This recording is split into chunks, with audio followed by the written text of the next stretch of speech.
Hey everyone, thank you so much for joining us.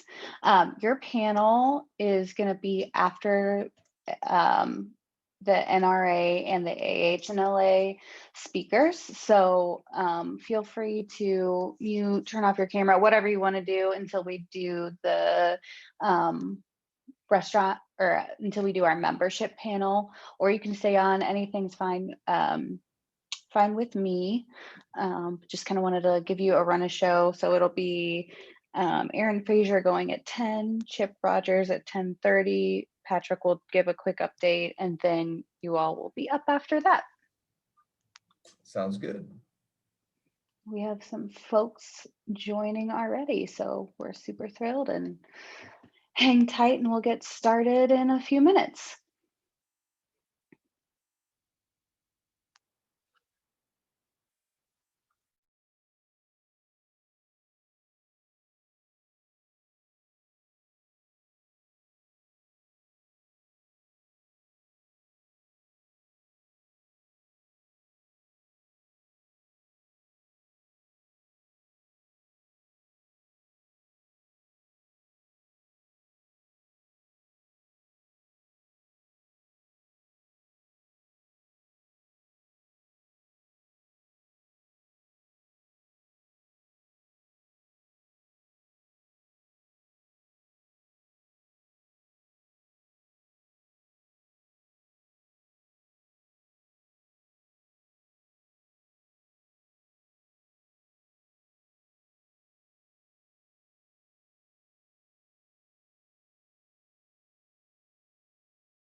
Hey, Aaron, welcome. We'll get started here shortly, and Patrick will kick us off in a few minutes. Great. Thanks, Lisa. Hey, Aaron. Patrick. How you doing? Doing good. How are you? Another beautiful day. What's that building behind you? That's actually the State House. So it's a painting that I had done with an artist. So it's actually downtown Indianapolis skyline from a different perspective of the State House. So yeah, that's what it is. So I try to keep things a little interesting. I like that. Actually, one of the buildings, the last time I saw you face to face was actually at the Hilton at their restaurant with Senator Young. And actually that building is actually depicted, one of the things sticking out, if you will, of the roof of the State House. So yeah. I walked from when we wrapped up, I walked from that meeting over to the State House because I love state capitals. Yeah, sure. Yeah, it sounds familiar. Yeah. I walked right over there, and there was a great coffee house that was exactly what I was looking for. I think you recommended me over there. And I walked over to the State House. You've probably been there 1,000 times, but I walked around the State House, walked along the river, ended up at the coffee house, and sat there for probably an hour and a half or two. And I got like 2 cups of coffee, this lunch, and like kind of like stretch out my day. It was perfect. Yeah, Indianapolis. I mean, we're the last 2 weekends we actually beat Miami and Tampa for hotel occupancy just because of March Madness and Big Ten and cheerleading and all this other stuff we've been doing. Wow. So our downtown restaurants, I mean, as you know, downtowns are tough, very, Mhm. very tough. So, well, we've had 2 good weekends. We've had a year of nothing, right? Mhm. So it's pretty unique. But because of your hard work, a lot of them are still open. I mean, Hey, bluntly. right back at you, and then So everything you've been doing with Senator Young and all that team. it's been good. So, but it's pretty rough. But we're still hanging in there. We're doing better than most. We really are. Mhm. So we're pretty thankful for that. So our governor Watley and Lindsay know this. I didn't send it to your way, but our governor will be out of the business restriction business come early April. Magically, the day after the Final Four. Oh, I see. He's dropping the restrictions when people are leaving after final. Okay, Which That's is probably- fine. Yeah. Which is That's fine. probably in the contract that they made with NCAA. If you Yeah. are going to alter the capacity, we don't want to be on the news about. Yeah. You know, Yeah, there's some truth to that. So this is going to be, obviously, Elise is already recording it, so we'll have pretty good attendance. And then, as you can appreciate, a lot of restaurants in particular watch at 3 a.m. when they are done. So yeah, we always see some interesting reviewing, if you will. So yeah. So you haven't gone for the beard. Walker's still got the beard rolling. No, if I could, I would. I'd get my hockey beard, my year as it was beard. No, Yeah. I can't do it. And my kids start complaining too when we're wrestling. They think it's a weapon.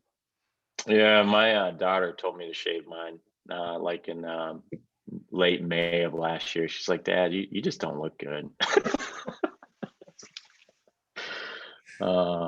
It's also tough when I look unshaven, and if you're wearing like sweatpants or exercise gear, I look a little homeless. So if I'm unshaven and I'm not dressing up like I usually do, then it's not a good look on a Tuesday morning, especially if you're going around preschool or pre-K and you're like, that guy's had a rough year.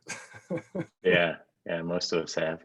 Yeah. Most of us have. I think Elise is getting ready to get us rolling here. All right, take it away, Patrick. Hey, good morning to everyone.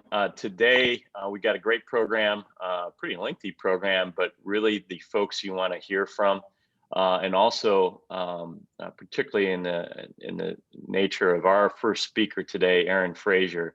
While he has an illustrious career, he started his career, if you will, like most Americans, working in a restaurant and actually in warm and friendly Laguna Beach, if I can pronounce things, in California.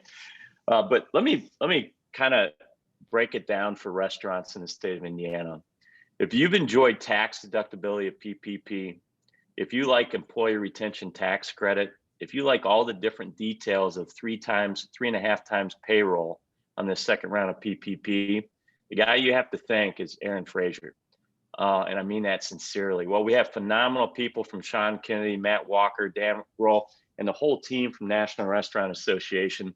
Aaron's the guy that actually really where the rubber meets the road in terms of the details. Those details have saved countless jobs, countless restaurants, and communities as well. Main Street, the sense of the community that restaurants provide. Aaron intimately has been involved in all those discussions, and in some cases have come up with the original concepts and those details. He's also been involved in making sure the former U.S. Treasury Secretary understood the importance of tax deductibility as well. Through Senator Cornyn from Texas, our Senator Todd Young from Indiana, he's been able to provide all those types of hard details where he's taken his past experience from the healthcare industry, and now in the tax industry. So we could have easily a lot of times Sean Kennedy, Tamm, our National Restaurant Association president CEO, gets a lot of a great and well-deserved press, but Aaron's the guy that makes sure that these things actually occur. And a lot of these benefits, there's countless restaurants in the state of Indiana that are getting significant savings from the employee retention tax credit for those that qualify. There's significant restaurateurs that have one brand and they're a franchisee, but they're not 20 plus. So that's where making sure all restaurants have the opportunity to potentially qualify.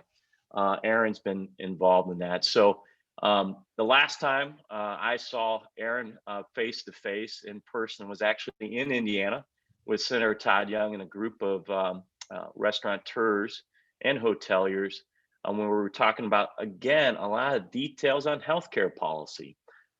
So those details save significant resources, but in this type day and age in the last year has saved a lot of businesses and a lot of communities. So I'm really proud to have Aaron here, and also sincerely thankful for his leadership and frankly, just the delivering of just a tremendous year of wins for the restaurant industry. So sorry, but Aaron didn't really know how much I was going to just kind of throw up on him today. But oftentimes his bosses get a lot of praise, and oftentimes I get a lot of thank yous. But it's Elise, it's Gabby, it's Miriam, it's Katie, it's Tom in our office as well. But Aaron's definitely one of those individuals that a lot of restaurants wouldn't be here without his hard work, and I greatly appreciate it. So Aaron, we'll let you take it away from there. Well, thank you, Patrick. That was extremely kind and humbling introduction. I'm going to record it and use that as my introduction for the next 10 years or so, or at least anytime I enter a restaurant. When I talk to Hoosiers, I like to say that that there are a lot of all-stars on this team, and certainly when we work with SRAs and we work with, I see Lennie's on the call. I got to meet Lennie as well, and on all the work that she's done at the state restaurant level and nationally. But I like to think of myself as if on the basketball court, you got to put in the work. And if I can throw a pick or two and set other people up for success, like what you have done advocating on the federal level and the state level, I love to do that work. So it's both humbling and an honor to work for restaurants during this time. What I quickly wanted to go over today was the state of play on some of the biggest priorities that we've seen. Obviously, Patrick mentioned those big ticket items of PPP, establishing the Flexibility Act. When we heard from restaurants like yours saying, you got to protect forgiveness. We're not rehiring everyone back during a pandemic under closure orders, and saying 75% of PPP has to go to payroll ain't the way that PPP is going to work. We need to fix that. And thanks to your efforts, thanks to SRAs like Patrick's, we did that. And we got the Flexibility Act passed in May. And then by July, we said, we still need dedicated restaurant relief. We desperately need tax-free grants. We put out the blueprint. That was in July of 2020. And we said we need to make sure that PPP forgiven funds are fully tax deductible. All the expenses that you have to make with PPP, including payroll, including rent, while restaurants are under capacity restrictions, that these are all tax deductible expenses. We can't have a surprise tax liability in 2021. So again, with the help of SRAs, with the help of restaurants on this call, we passed the tax deductibility fix in December, as well as a second draw of PPP at the enhanced value of 3.5. Now in the first quarter of this year, we are the #1 industry accessing PPP, #1 industry in terms of the total amount of dollars. Just in the past 12 months, restaurants and hotels have accessed over $76 billion in PPP forgivable loans. I'll say that again. In the past 12 months, restaurants and hotels have accessed $76 billion in forgivable PPP loans. But again, it's not enough. We're not taking a victory lap. We are not out of this by a long shot. While those forgivable loans, again, were a really important bridge, it didn't get us across to where we need to go. And that's why we worked with State Restaurant Association partners and restaurants on the Restaurant Revitalization Fund that was included in the American Rescue Plan that passed earlier this month that you've heard so much about. As you know, since March 18th of last year, we said we need a dedicated restaurant grant program. When you have a closure order, when you have capacity restrictions, when you have a virus that negatively impacts on-premise behavior, we're going to have significant losses. Our in-house economist said that we're going to lose $250 billion for the rest of the year. As of February, that number is up to $270 billion in losses for the restaurant industry alone. That is a staggering amount. Over 110,000 restaurants have permanently closed. As I've heard some reporters say, the restaurant industry has been decimated. Well, technically, that's decimated means 1 of 10. That's more than 1 of 10. That's more like 1 of 6 or 1 of 7 restaurants have permanently closed. So for those of you that are still making a go of it, that have still stuck it out, there are relief options available to you. So we mentioned PPP, the Employee Retention Tax Credit. You can reach back into 2020 and receive your Employee Retention Tax Credit if you have 100 full-time employees or less. There are some other parameters that you have to consider, but go to, if you haven't already visited restaurantsact.com, you can go click on federal, and there are resources. There's a 6-page resource that will walk through the Employee Retention Tax Credit. Give it to your accountant, give it to your tax team, give it to whoever does your books and say, hey, I need to go into 2020 and access up to $5,000 per employee, because as of late December, I can do that now. And the IRS has put out guidance explaining exactly how a restaurant like yours can access this money. Again, up to $5,000, up to 100 full-time employees. That's real money, and we want to make sure that restaurants are aware of it. For the rest of this year, all 4 calendar quarters, restaurants and hotels with up to 500 full-time eligible employees, up to 500, can access up to $7,000 per employee. So that's been a big development that happened in late December and then in the American Rescue Plan earlier this month. But they extended and expanded the Employee Retention Tax Credit for restaurants and hotels that can either show losses of 20% or more in gross receipts, or that are operating under some form of a capacity restriction or partial closure. And I think we can all show that, especially for this quarter. As Patrick was mentioning, for March Madness alone, there have been a lot of closure orders. So that's something you really need to look into. The Employee Retention Tax Credit, again, that guide is available at restaurantsact.com. Make sure you're talking about it with your accountant and your tax team. That's real money.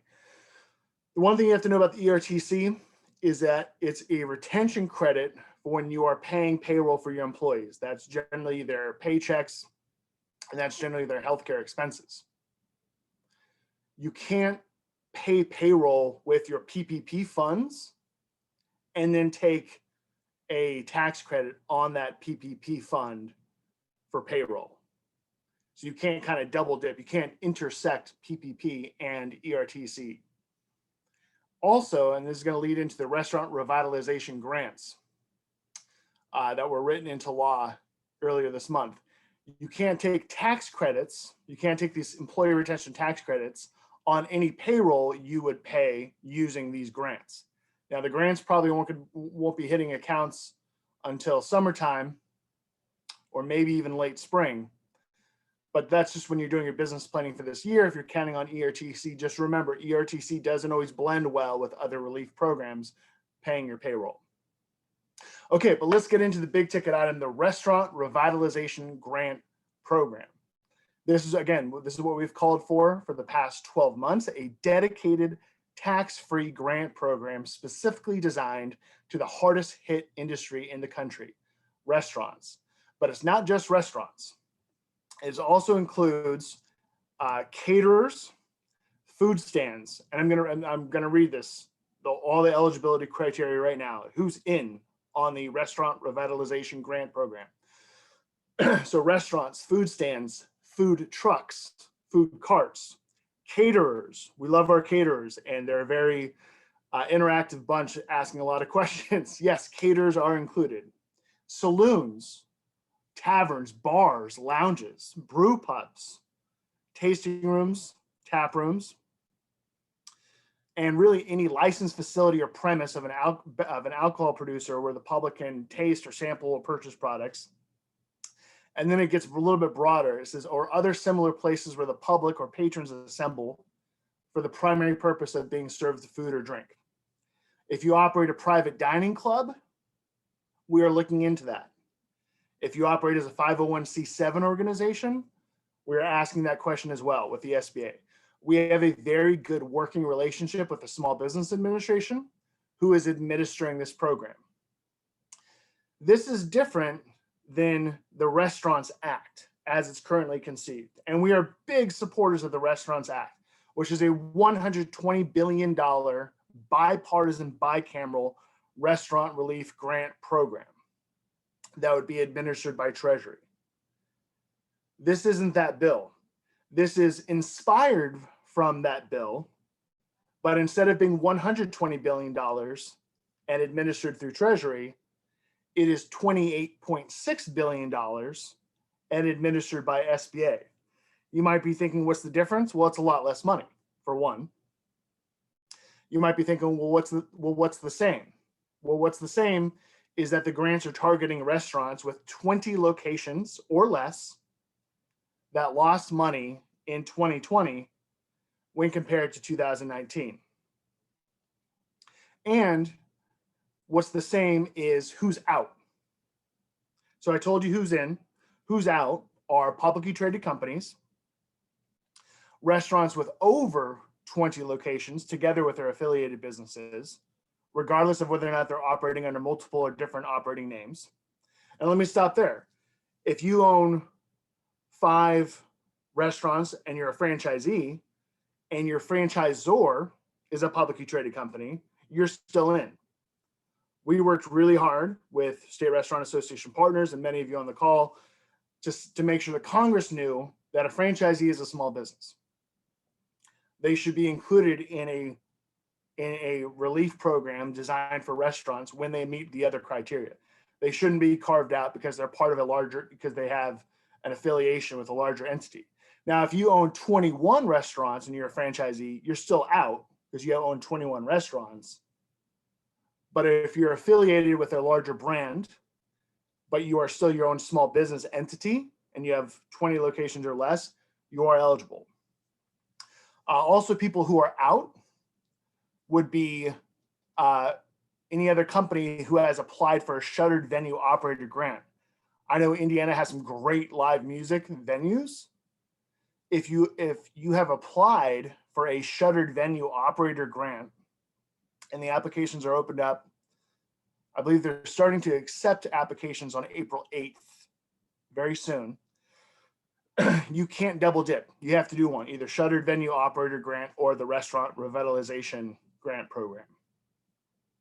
If you're asking me, Aaron, which one's better, which one can I get more money? Honestly, we don't know. I wish I knew. I wish I had that level of detail about which one is going to offer you more money. If you serve food and drink and you operate a live venue, or if you just want to apply as a restaurant, I don't know. They are funded. The restaurant program is funded around $28.6 billion.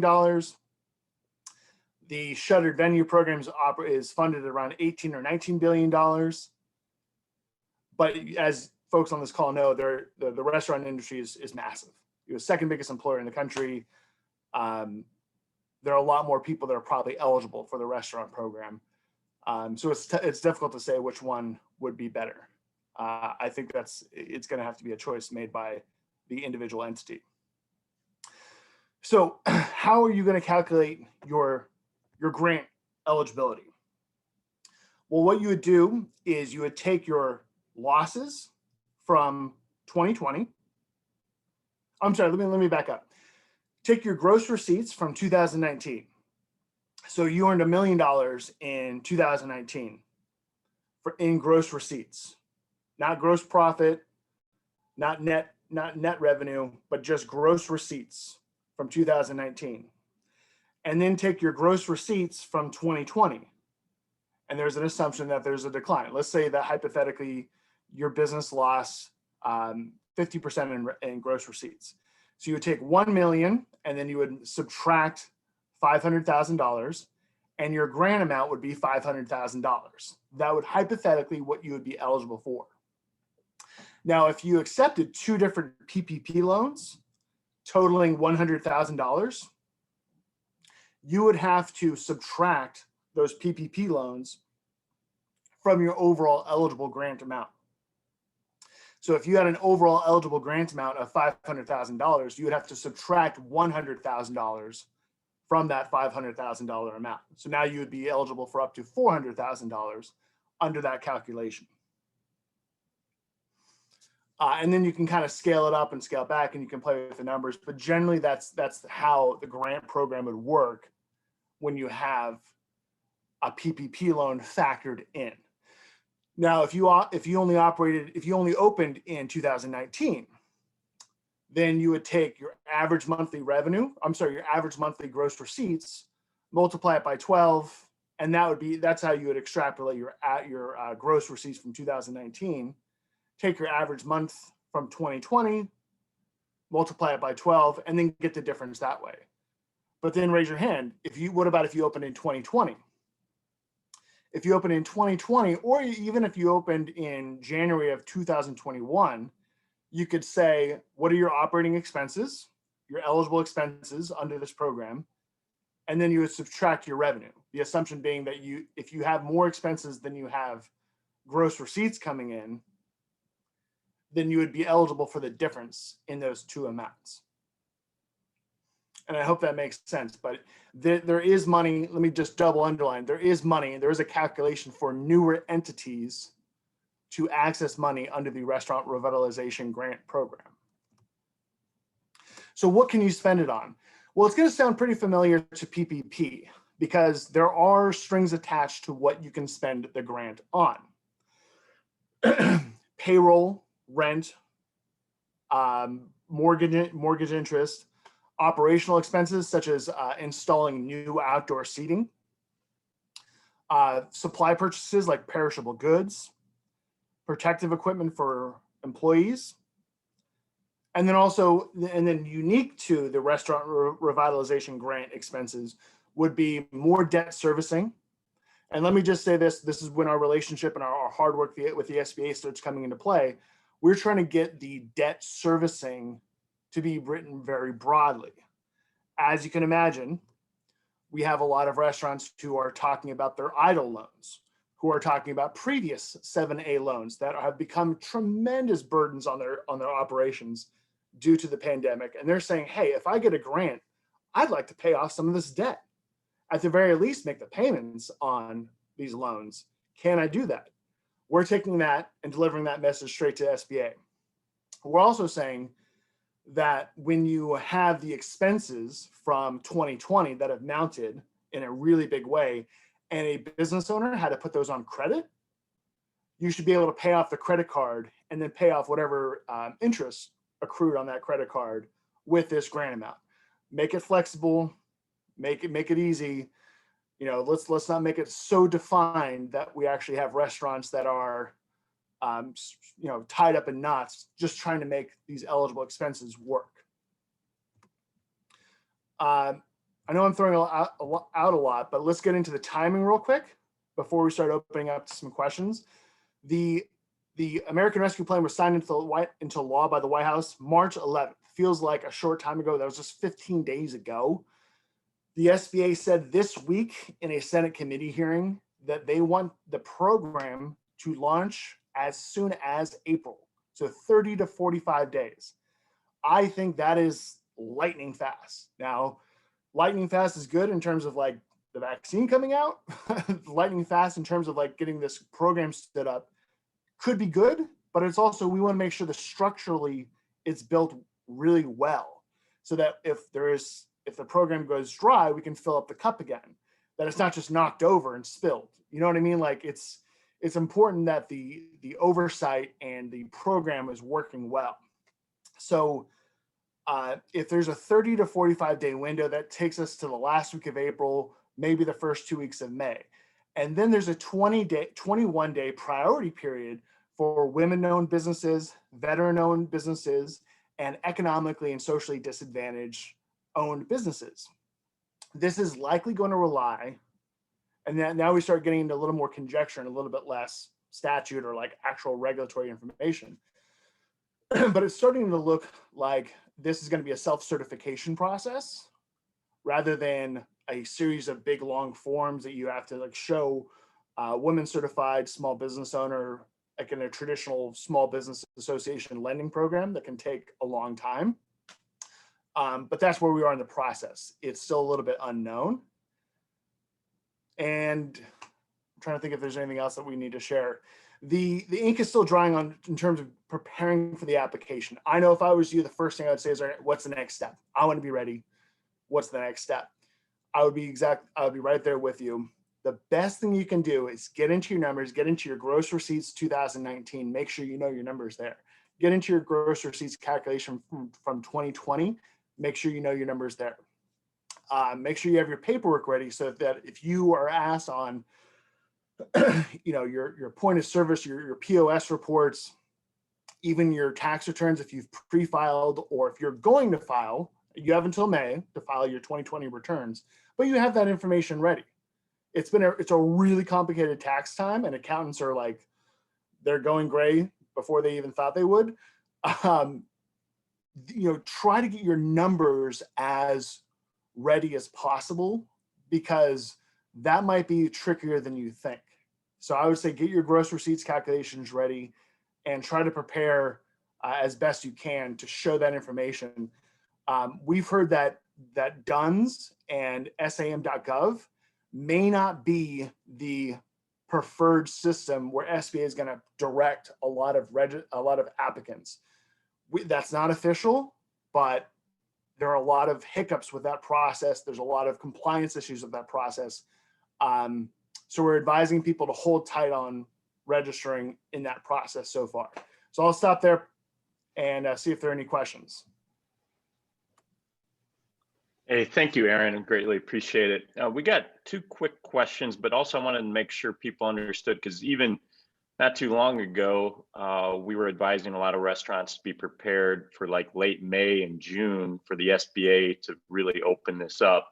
Obviously, you had some very good news, I think, just within the last 48 hours with regards to Restaurant Revitalization Fund opening up sooner than what we initially expected. So getting your numbers put together now is absolutely critical, because your runway is much shorter, which is a good thing from that perspective. So some of the questions that we've always received, restaurants and bars located inside hotels, how do we look at that potential qualification for this program?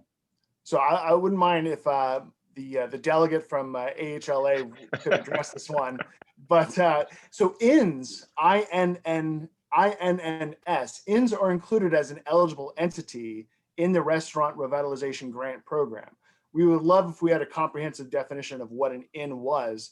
What we've seen is that it's defined almost on a state-by-state basis rather than in like an SBA lending basis. And certainly Congress didn't go into it and define it clearly for us. We're asking SBA, do you want restaurants to be that are operating under a entity as a hotel, under a hotel? Would you want them to apply their food and beverage? Would you want them to apply separately? How would you do that? And they ask, and they're looking at the definitions, and they're looking at how that compliance process would work. Thank you. And Chip will be with us here in a few minutes, so I'm sure he'll talk about that. And then frankly, a lot of other good news on the hotel side as well. We got a direct question, which is always kind of an interesting challenge because of all these different classifications. So I'll just read this directly. If a company has manufacturing and restaurant locations under the same LLC and is not classified in the NAICS code as a restaurant, is there a way for them to qualify?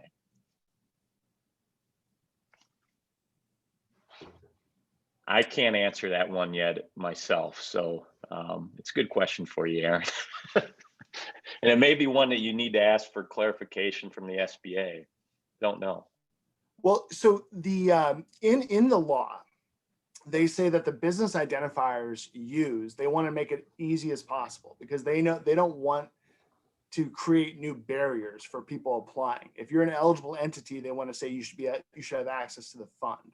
So the good news is that they're saying the business identifiers identified, and I would recommend this individual to go to restaurantsact.com/RRF, and we have a fact sheet that details the language on this that says, or you can actually go into the law, and it says that business identifiers are going to be used in an easier, streamlined fashion, so they don't create new hurdles for you. So I don't think they're going to use NAICS 72 as the gateway because it does include hotels and motels and different, and those aren't written into the statute. So I don't think it's going to be NAICS 72 as a qualifier. So effectively stay tuned, but then also as we get more details on application guidance and those types of pieces as well. This is really, and we'll wrap it up with questions here from this last question. This is the most frequent question, right? $28.6 billion, the first 21 days, women-owned, minority-owned, disadvantaged restaurants, which is great, have a 21-day runway. But the grant program, the total amount of dollars, do we believe that more money will go towards that? Because a lot of restaurants across the country expect those funds to potentially get exhausted. What's your thoughts on that issue? So two things that we want to do there. For the priority period, there is some flexibility in saying that you can allow, you can tinker with the priority a little bit. And we wanted to say, should we also permit restaurants operating under a threshold, let's say like $1.5 million in gross receipts from 2019, and say that they should be included in the priority period? Because if we're talking about economically disadvantaged, I mean, I would say that small restaurants are extremely economically disadvantaged right now. And I think that there's some good reception on that at SBA so far. So priority could be a pathway for a fair amount of people in the first 21 days. But that's a great question, because if you're thinking about $28.6 billion of a relief fund for an industry that has lost over $270 billion in the last 12 months, that's a 10% footprint so far. So we want that's why the program needs to be built structurally sound. It needs to be efficient. We would love it to be bipartisan, as the Restaurants Act was. So let's make sure that we don't have anyone hitting each other with a lot of charges of, this program is wasteful or this program is not being administered well. So we want to build more support for why this program is being run really well and should be continued to be supported and funded. Yeah, one last question just to help me out, Aaron, selfishly here. The ERTC credit for 2020 is 100 full-time employees. This is a question in Q&A. The language has not been specific how to determine the 100. Any update on your end when we'll see more guidelines? And frankly, this is a great question for you, because I think you're personally responsible for a lot of the questions that we submit to the SBA. So what's your thoughts on that? So for ERTC, when the IRS put out their code, it looks a lot like, well, I'm going to stop myself there, but they did the calculation of 30 hours a week. So it's generally a full-time equivalency for how to calculate a full-time employee. In the Q&A box, when I'll stay on a little bit longer, because I don't want to go into Chip's time, but I'll send the link to the IRS rule for 2020 and where they talk about how to calculate a full-time employee, because it looks like a full-time equivalent employee of 30 hours plus on an average per month. So I would stick to that calculation when you're looking at what makes up an FTE. Well, we thank you for that, Aaron. We thank you for your time this morning, and also your continued help with all the details that I know I personally get grilled on an hourly basis. So if anyone wants to know who my cheat sheet is, it's everything that Aaron, Mike Watley, Sean Kennedy sends me from the restaurant side. But frankly, our next guest helps all the hotel industry as well. But also From a hotel perspective, if you want to see and hear a master communicator on a daily basis, whether it's my favorite network, CNBC, or anywhere in the country or world, Chip Rogers is by far one of the best communicators and advocates I've ever listened to for a specific industry. His work has already been recognized as one of the 100 associations that will save the world. That's literally a designation. But Chip, though, also personally has been traveling this entire time. So oftentimes people have really hunkered down. Chip has actually been out there flying for 12 months, been going to hotels, been going to restaurants personally, and finding ways to do that. Chip has a unique perspective on the importance of states as well. Chip not only was a state senator in Georgia, he also led the state senate in Georgia. So that combination of state know-how, then he went to AHOA, which is a phenomenal, great partner nationally as well. But then we were able to get him over to American Hotel and Lodging Association as our fearless leader. But the communication, the ability to build consensus in a very tough time, that doesn't just happen overnight. And it certainly is a much more taxing situation on a national level. But it's always a pleasure for me to see Chip on national television, to see Chip on radio, which he's personally fond on, in terms of the communication, what it not just means from an owner perspective, but more importantly, and most importantly, our employment, our former employee base as well. We've been very thankful for a continuously updated versions of how hotels can best operate in this environment. And also, Chip's always focused, this isn't necessarily on a bio, but in terms of consumer sentiment and consumer confidence, and how to best instill that and try to show people that it's okay to travel, that it's okay to stay in hotels, and particularly our segments as well. So with that though, Chip's also made strategic investments as an association leader just here recently. We've beefed up our state government affairs efforts. Sharon, who's actually attending today, is new to the INRLA team. Chip was also successful stealing a great friend of mine, Mary Lou Halverson, out of New Jersey here very recently, who was my colleague and peer in New Jersey. But countless examples. Many of us have had great conversations with Troy Flanagan. Troy's still with us, and all sorts of other issues that we continuously work on. Right now, we continue to work with Senator Braun, with Chris Burgoyne, with INRLA for a hotel-specific package as well, which Chip will talk about a little bit here as well. But I'm very pleased that Chip's joined us today, and look forward to hearing from him. Again, we'll use that Q&A feature that many of you are familiar with. But Chip, I'll take myself off and thank you for your time this morning. Well, Patrick, I can't thank you enough, other than there's no way I can live up to my introduction you just made. So look, you guys are just doing an amazing job. You know, when you work at in kind of from a national perspective, but looking at what the states are doing, there's always in the back of your mind, okay, who are the states I got to worry about all the time, and who are the states I don't need to worry about all the time because they got it going on and things are just humming along perfectly. Indiana is in the latter of that category of the folks that I don't have to worry about, because you guys do an amazing job, and frankly, you have good leadership there. You know, going all the way back, well before the days of Mitch Daniels, but he was one of my favorites, and I don't want to get too political here, but I had a good personal relationship with him. And in my days in Georgia, I was, if he were to run for president, I was going to be his state campaign director in Georgia. But and then I've got a dear friend of mine that served in the Indiana legislature for many years, Eric Turner, just a wonderful guy and a perfect representation of Hoosier hospitality. You know, you were talking a moment ago, Patrick, about my travel. Interestingly enough, I did have COVID earlier this year, and I got COVID on Christmas Day. So my in-laws live in Kalamazoo, Michigan, and I split my time between Washington, D.C. and Atlanta, Georgia. We happen to be in Atlanta. And so I was driving through Indiana on the day after Christmas when I have COVID. But I don't think I infected anybody. I stayed in the car the whole time. I didn't know I had it at the time, and then ultimately learned that I did.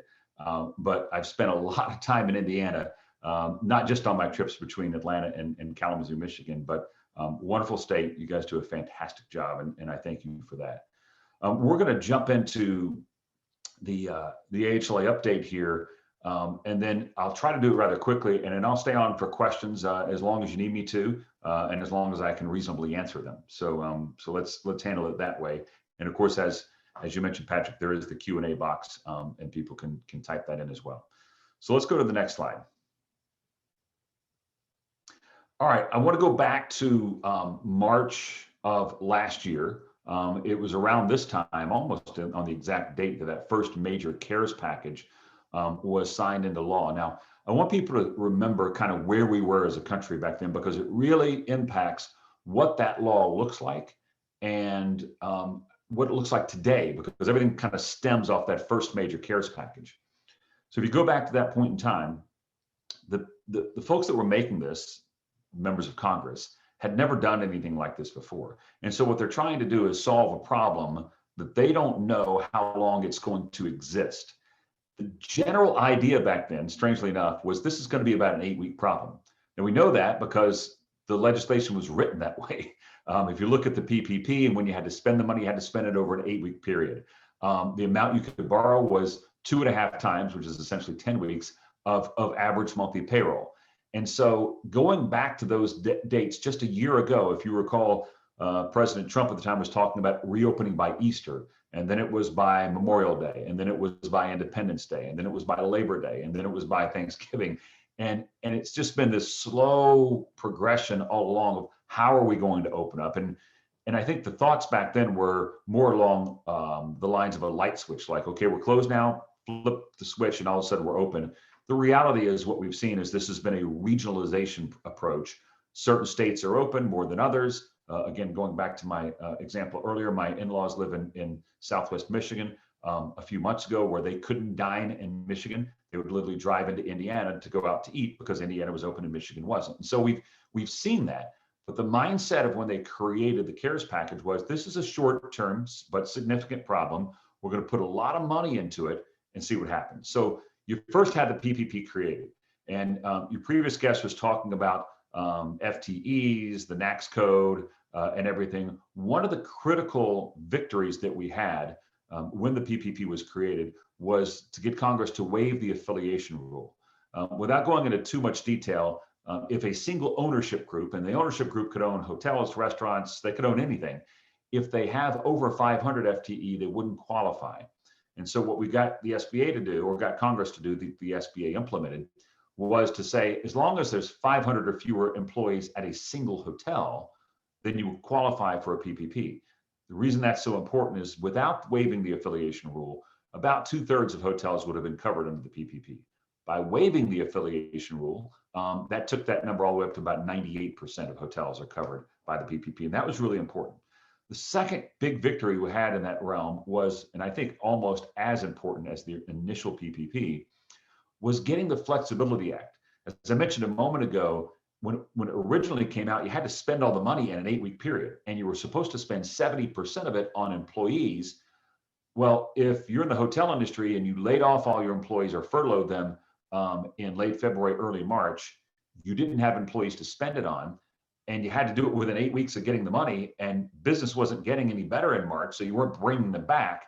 And so getting that flexibility, which ultimately let you spend it over the remainder of the balance of the year, really helped everybody immensely. And effectively what it did was it took that PPP that would have been a loan and it turned it into a grant.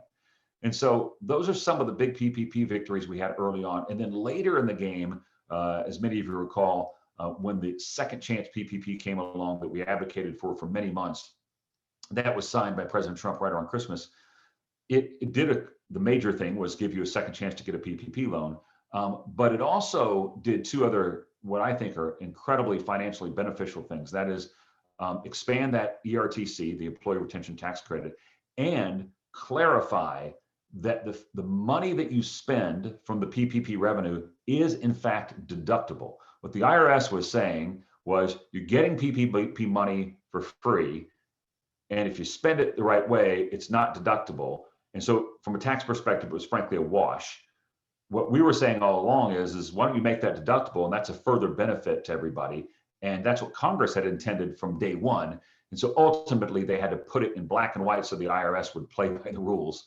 And they got that done. So that's a huge benefit to everybody who did receive a PPP, is that you get to write off the expenses that you used that money for. Another big victory was, if we could go to the next slide.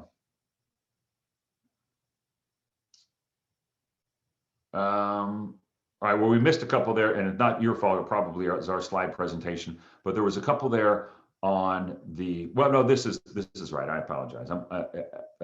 Patrick talked about how well I'm communicating. I feel like I'm fumbling every word right now. Liability protection, let's put this in the proper perspective.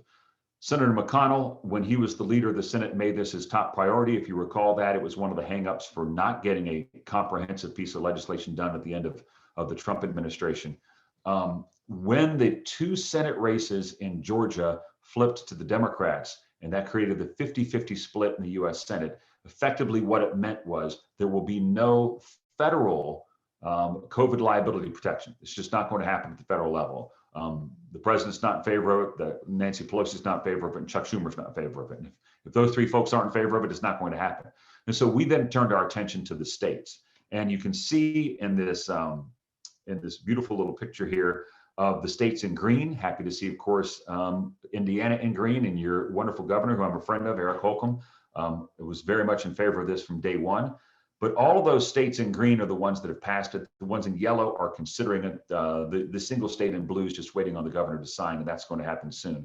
The good news, as you look at this map from kind of a national perspective in the hotel industry, is that Florida and Texas are both expected to pass this into law in the coming days. It's moving through the legislatures there rather rapidly. And that's really, really important. In fact, the Florida version of this is going to be one of the strongest in the nation. I think you'll add South Carolina to that. I think you'll add Kentucky to that, and a couple more states. So by the end of summer, we should have at least half the country from a number of states perspective, and population-wise, probably more than half the country that has COVID liability protection. And that is so important for 2 reasons. One, business owners are not willing to put their people back out traveling again if there's not liability protection. And secondly, and this one is a real important one that I think goes unnoticed, is that in many urban areas, offices are closed. And with liability protection, you can afford to reopen your office. Well, if I'm going to do business travel, I'm not going to fly to some city and go meet at somebody's house. I'm going to want to meet them at their office. And if their office is not open, I'm probably not going to book that trip. So having this type of protection helps in so many ways to spur the business travel activity that we absolutely need, especially post Labor Day. You know, my fear is that everything's going to look great this summer because everybody's booking summer travel. There's enormous pent-up demand. And then we're going to hit Labor Day, and post Labor Day, it's all going to fall off a cliff again because we don't have business travel, and we need that. And so this is really important stuff. Let's go to the next slide.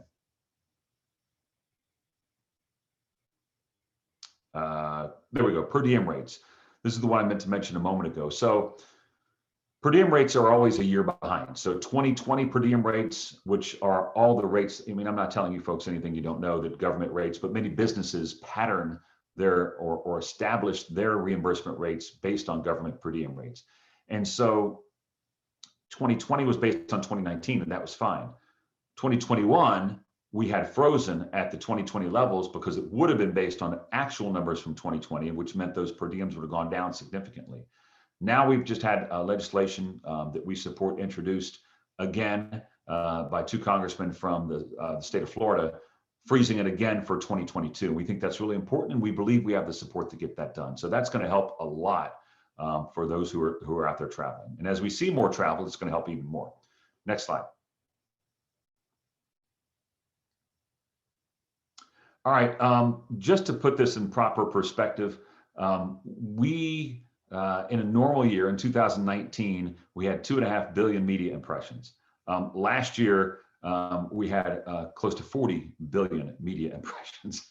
I have this theory, and I think Patrick referenced it a little while ago, anytime, anywhere. If I have the chance to spread the message about what's happening to our industry, with our industry, and how great our industry is, I want to tell that message. So you put me in front of a camera, and I'm gonna give that message to anyone who's willing to listen. And that's why we have so many media impressions. But it's not just me; it's the collective efforts of everybody in our industry who's been spreading this message of what has happened to us and the need for assistance that we have right now if we're going to survive this.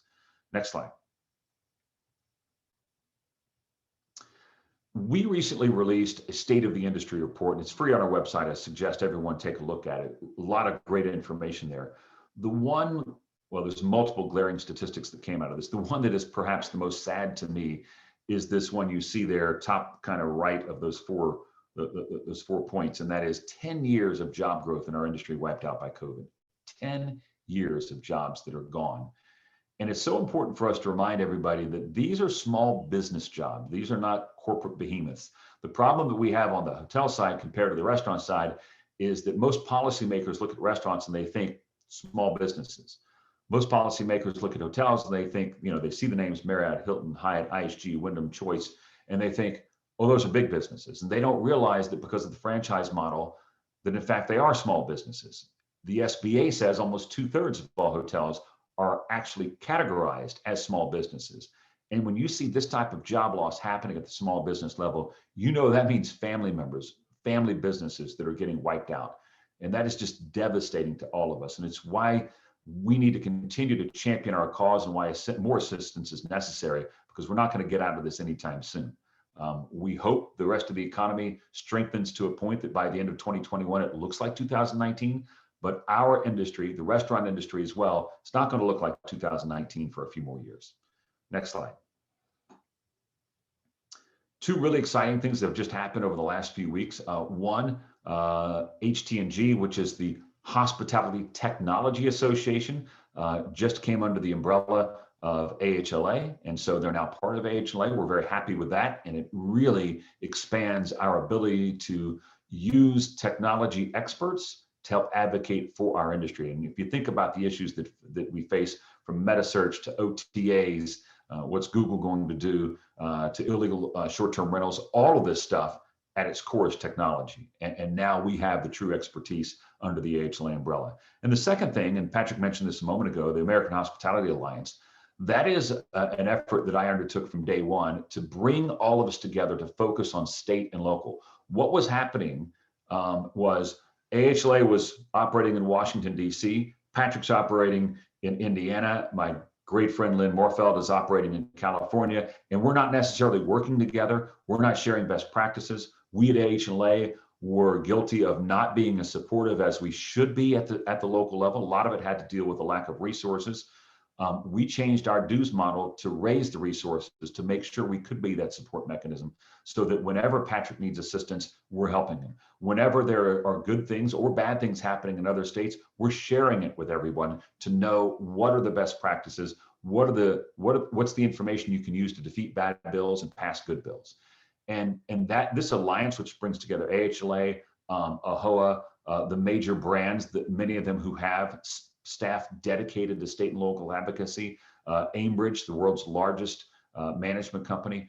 All of this has come together under this alliance to say we're going to tackle state and local from a comprehensive perspective, so that we're getting the best protection and best promotion for our industry. Next slide. This will come as no surprise. Our top priority is COVID, COVID, COVID. With respect to what's happening, both at the state, local, and the federal level, most of the focus from a policy perspective continues to be on COVID, and we recognize that. And given the needs that we have as an industry, we have to be 100% engaged every single day. The issues below that are not things that we've forgotten or abandoned in any way, but they're not the primary issue that COVID recovery is for us. And so you can see those, and glad to talk later more in depth about any of them that you have interest in. But those are the things that we're working on from both a national perspective and a state and local perspective. Next slide. So the American Rescue Plan, you guys talked about this at length. I caught the last part of your last speaker. There's obviously money in there for restaurants. One of the questions came about the term ends, and yes, that is something we're dialed in on. What does that exactly mean? We believe at this time that the word ends in that respect would probably cover bed and breakfast inns. It's certainly not going to cover chain hotels, and it's most likely not going to cover independent hotels. But bed and breakfast inns, I believe a very, very good case can be made that it does in fact cover that. In addition to that money that has been separated for independent restaurants, there's $350 billion that went to state and local governments. A portion of that is also designated, and the language says must be spent to promote hospitality and tourism, or to support hospitality and tourism.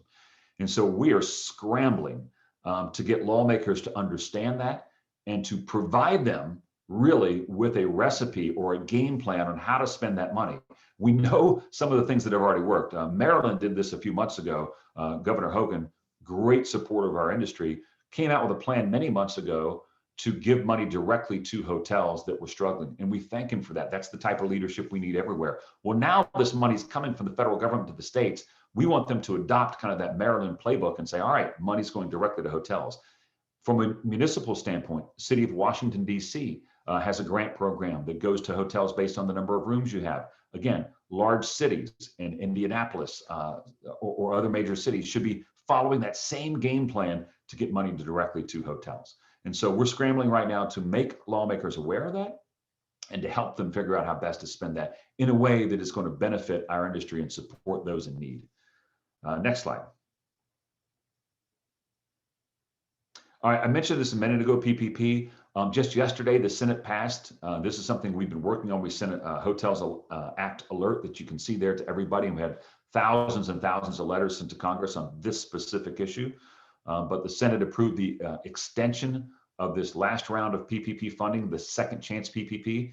It was supposed to expire at the end of March. Now you have an additional 2 months. So if you have not received or not applied for your second round of PPP, make sure you do that. There's still money out there. We want to completely exhaust that fund. If we don't exhaust the fund, there's no way they're going to fund it again. If we do exhaust the fund, we can't guarantee they're going to fund it again, but there's a much better chance. So it's money that's available to you that I know you need, so take advantage of it. And that extension again lasts for a couple more months. Next slide.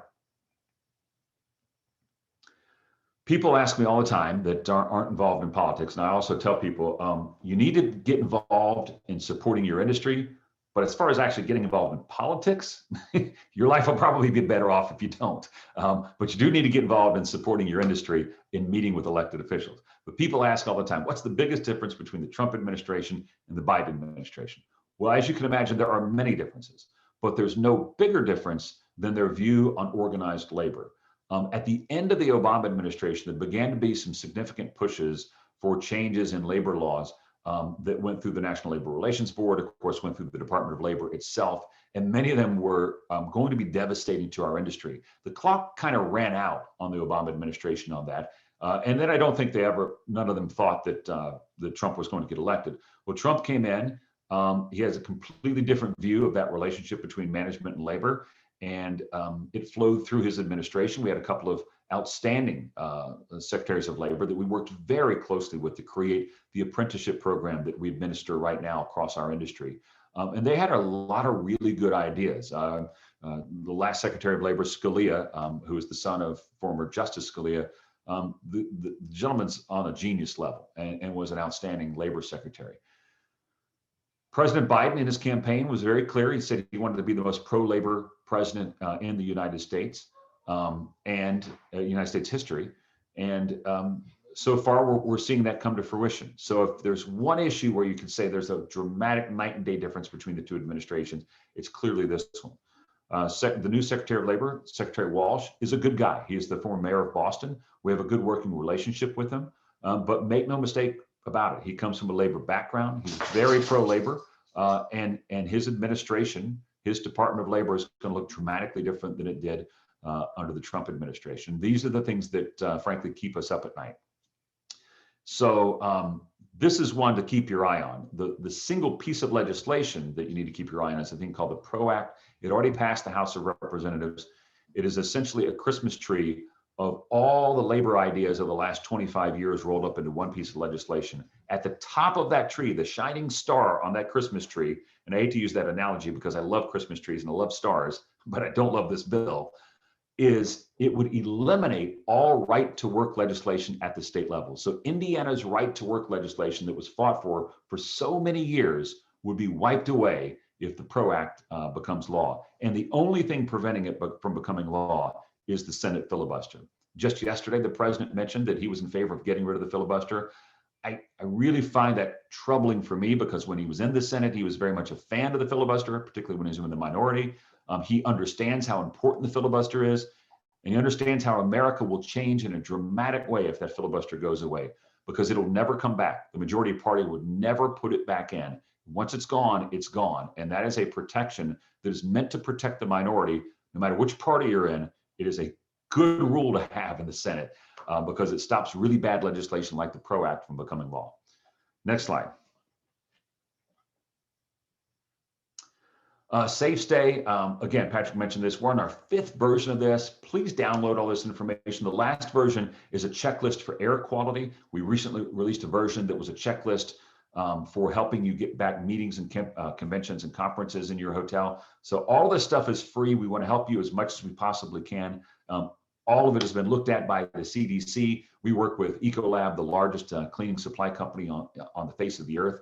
And so, and all of our owners, our management companies, every major brand is part of our council, our Safe Stay Council. So please take a look at this. We think this is very helpful. And again, it's free. Next slide. If there's any ask I have of you today, it's please join Hotels Act. This is our grassroots technology that links you to your elected officials. And we're now using it at the city level, the state level, and the federal level. And we can share it with Patrick and your team there. So when there are messages that he needs to send to people that are not yet in his database, but they happen to be in Indiana, we can send it directly to those folks in Indiana to make sure they're getting that message as well. And so this really, really helps us. So please join this. It's free. It takes about 90 seconds to sign up for or less. And it's the single best thing you can do to help advocate for our industry. It's hotelsact.org. As you can see, we're up to over 55,700 members in Hotels Act, and that's making a difference. Next slide. The hotel PAC, there's no question about it. If you have been involved in politics, you know that PAC is money is the mother's milk of politics, and there's no way around that. That's how relationships are created. That's how doors are opened. That's how discussions begin. By donating to campaigns. I wish it weren't that way, but it is that way. That's the reality. We've been able to build our PAC to the top 2% of all PACs in the United States. So whether you're supporting our PAC at the federal level or your state PAC in Indiana, it is critically important because it builds the relationships and opens doors that otherwise would not exist if we didn't have that money. So it's really, really important. Next slide. Finally, we offer a lot of great events, and you're all welcome to them as AHLA members. You can see the list here. I'll talk about the first 2 that are coming up in short order. We have our Safety Summit, and I strongly suggest you participate in this. We're covering safety from every angle, from what to do about COVID, reopening, how you're going to keep yourself safe, both from a medical standpoint, but also from a legal standpoint. And then we're also looking at things like personal safety devices. All of that is part of this summit. You're invited to attend. And the second part, or the second event there forward, is our effort, multi-year effort to advance women in hospitality into leadership roles. And we've got a great speaker coming up, as you can see there, Jill Ellis. She is the all-time winningest soccer coach in U.S. history. That's for both men and women. And she'll be with us to talk about her life experience. And I think that should be interesting to anyone from a leadership standpoint. I think that's it. Is the next slide Q&A? I believe it is. So Patrick, I apologize if I went too long, but glad to answer any questions. No, absolutely. No need to apologize. Wanted to give you a quick update as well as the folks that are on. Because of that language that is in that package, the last package, we've been seeding the conversation, feeding obviously our governor's office, our state budget director, and the finance leaders in both the House and our state Senate. But the conversation now of taking those dedicated dollars that the state, as well as in some cases 4 significant municipalities, the conversation of direct dollars to hotels is very much alive. And frankly, we hope for next week to have some very positive announcements. that is wouldn't be there if we didn't have a little bit of a sledgehammer going, hey, look, it says it right here. Right. Why don't we follow that? But a couple of key hoteliers, including our chairman, Jim Dorr, have had some really good conversations with our state budget director, which is going to help many hoteliers throughout the entire state of Indiana as well in a significant way. And we thank you for that. Oftentimes those little words get lost, but in this case, that definitely is not the case. The PRO Act, I'm glad you brought that up. We're, as you can, you inherently understand, we have Republican supermajorities in our state house. We also have and have for quite some time now, since Mitch Daniels, a Republican governor. So a lot of times those labor issues get glossed over in the state of Indiana. But with this PRO Act being a federal piece of legislation, I think a lot of people in Indiana aren't necessarily paying attention to it. And it's very concerning for a lot of different reasons, for even freelancers, as well as right to work hotels. We do not have many unionized hotels at all in the state, particularly none in Indianapolis. We have a few in Northwest Indiana, directly abutting Chicago. So for the hotel industry, it'd be a complete shock to the system potentially. Yeah, and it's as I mentioned, it's the word. If you read it, it will shock you. The folks that that somewhat follow kind of what we do through the years, when I've presented this to them and said, look at all the things that are included here, they can't even believe it. And it's passed the House of Representatives. I don't want people to underestimate this. This is not a theory that some on the far fringes of politics have come up with. This is a piece of legislation that has passed one body. The president has already said he will sign it. The only thing stopping it is the U.S. Senate. That's the only thing stopping it right now. And it's frankly the filibuster in the U.S. Senate that's stopping it. So we're talking about getting rid of every right to work state, having card checks, having micro unions, having secondary boycotts. I mean, every idea that labor has come up with, they put into this one bill, and it's right there on the doorstep of becoming federal law that will change the landscape of the relationship between management and labor. And it will do so in a way that could put many hotels out of business almost immediately. I mean, it's very much a situation that, I mean, we actually celebrated the anniversary of our right to work legislation in a pretty lengthy state Democrat. Our Democrat caucuses walked out and moved to Illinois for a significant period of time a number of years ago, that year that we passed that.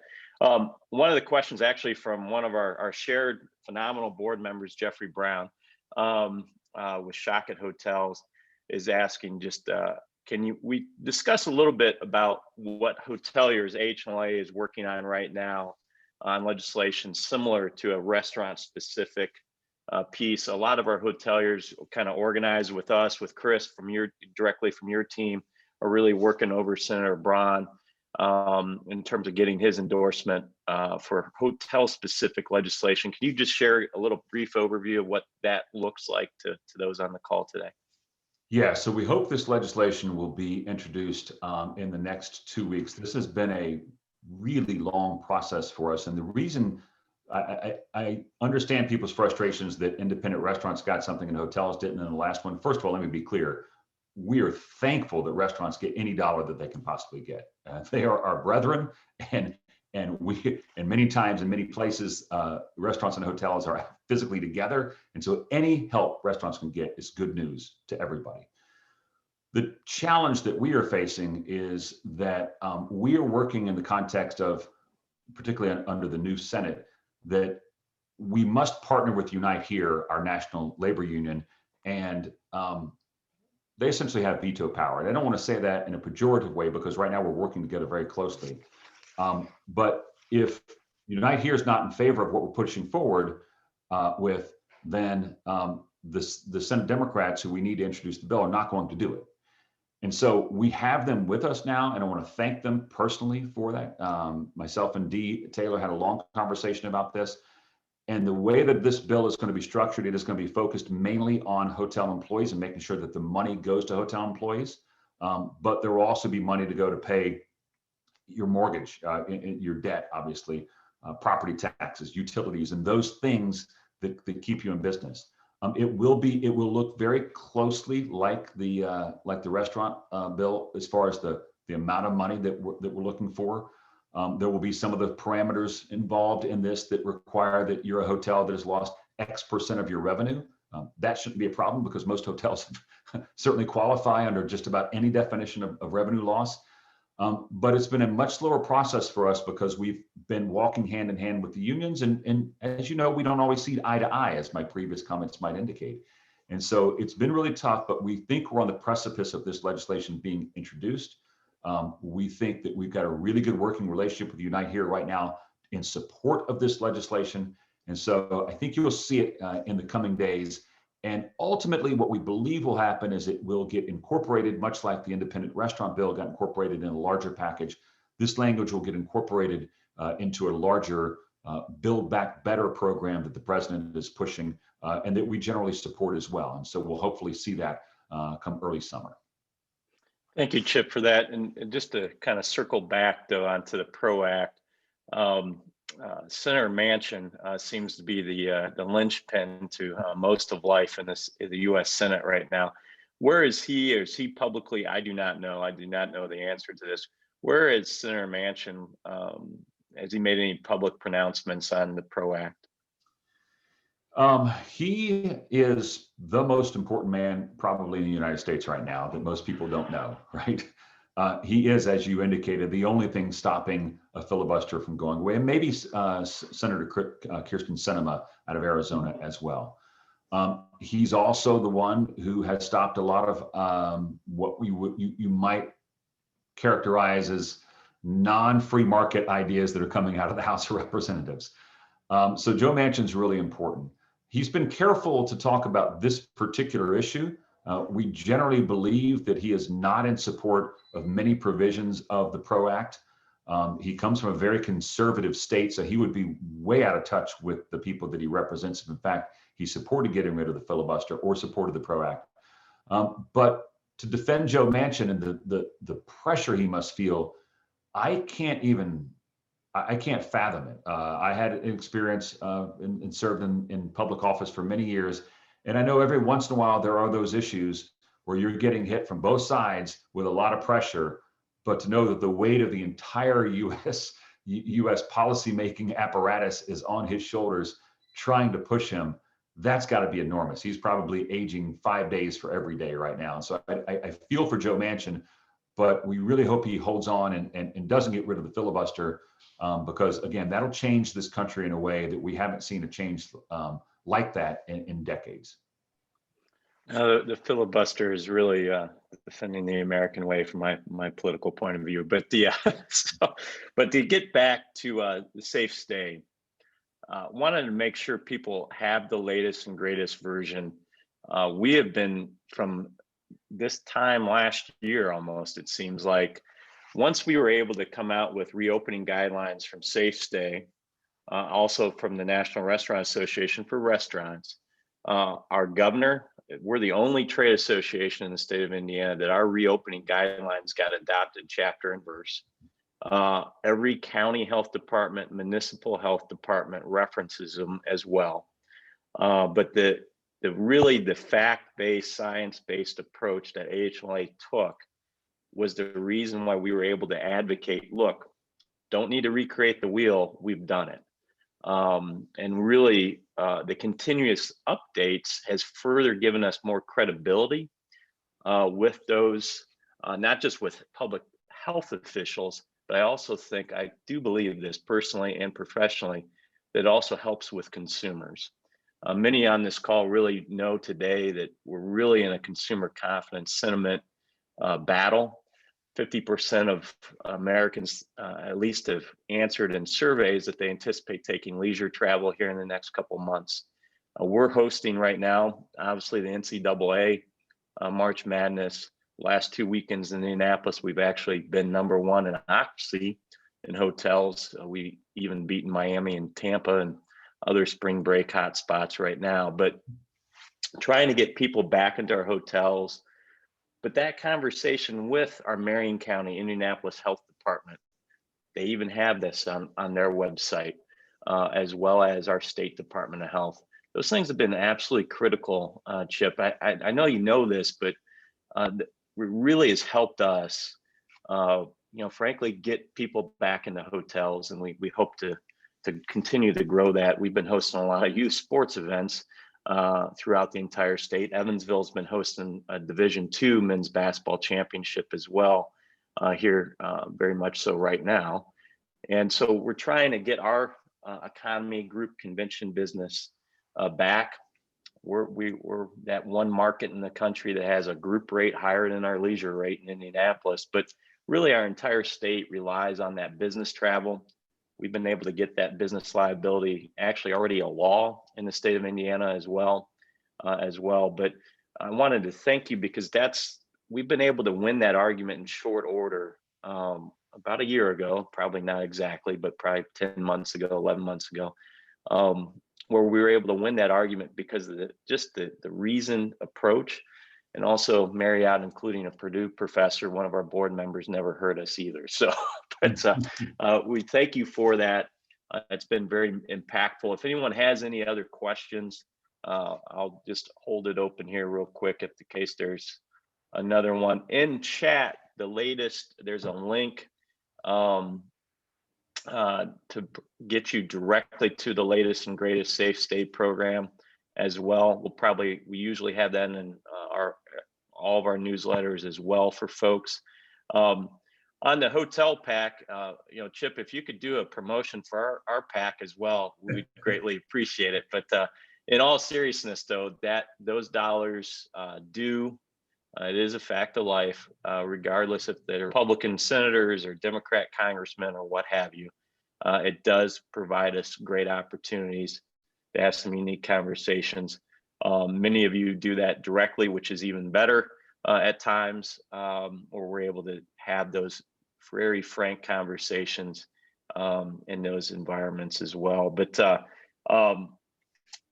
can't thank you enough, Chip, for everything that you do. You do have the best. You are the one that by far had the best Zoom setups, cameras, and so forth when we first started. So, but I thank you for that. We're going to move on to our next kind of round here from a state perspective. But Chip, thank you again. And we look forward to seeing you on all my TVs here very soon as well. Thank you. Well, I just look forward to getting back to Indianapolis and enjoying the incredible Hoosier hospitality. And thank you for all you do. You guys are an example of what other states should be doing. So keep it up.